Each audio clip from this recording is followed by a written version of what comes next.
Siz ham Qur'on o'qiganingizda aniq ko'rgansiz. Ba'zi kalimalarda alif katta qilib mana bunday qilib yoziladi. Ba'zi kalimalarda esa alif yozilmaydi, balki alif belgisi qo'yilib ketiladi mana bunga o'xshab. Siz buni shunchaki mushafga sig'dirish uchun qilgan deb o'ylaysizmi? Yo'q, unday emas. Aslida buni ortida juda ham ko'p sir asrorlar bor. Hattoki mana shu alifni o'zida ham juda ham ko'p sirlar bor. Mana shu sirlardan bir tomchisini hozir men sizga aytib beraman. Arab tilida alif bu cho'ziq tovush, ya'ni bu doimiylikka, kenglikka dalolat qiladi. Ibn Manno o'zining kitobida aytadiki, agar Qur'onda kelgan kalimalar ko'z bilan ko'rib bo'ladigan yoki his qilib bo'ladigan narsalarga dalolat qilsa, alif yoziladi. Agar ko'z bilan ko'rib bo'lmaydigan, ushlab his qilib bo'lmaydigan narsalarga dalolat qiladigan bo'lsa, bu alif yozilmaydi, balki kichkina alif belgisi qo'yib ketiladi.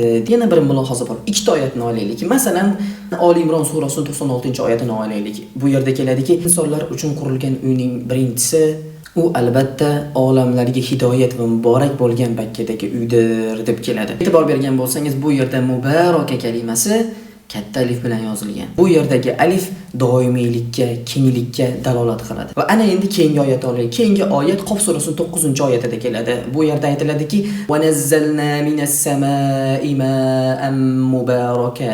Ya'ni osmondan barakali suvni nozil qildik deb keladi. Nima uchun bu yerda alif kichkina belgi bilan keldi, balki katta alif bilan kelmadi? Buning sababi shundaki, agar bu katta alif bilan kelganda hamma tushunardiki, doimiy yomg'ir barakali bo'ladi deb tushunardi. Lekin bu yerda kichkina bilan keldi. Negaki uzilib, ya'ni doimiy bo'lmagan, ba'zida yog'iladigan yomg'ir barakali bo'ladi. Agar yomg'ir doimiy yog'ilib tursa, doimiy ravishda quyilib turadigan bo'lsa, bu baraka emas, balki fasod bo'lib ketadi. Shuning uchun yomg'ir barakali bo'lishligi uchun ba'zi nozil bo'lishi, ba'zida nozil bo'lib barakali bo'lishini ma'nosini beruvchi narsa bu mana shu kichkinagina alifdir. Video foydali bo'lgan bo'lsa menga obuna bo'lib qo'ying, videoga like bosib qo'ying, kommentariyada o'z fikringizni qoldiring va bu videoni yaqin do'stlaringizga yuborib qo'ying. Ularga ham foydali bo'ladigan umiddaman. Assalomu alaykum.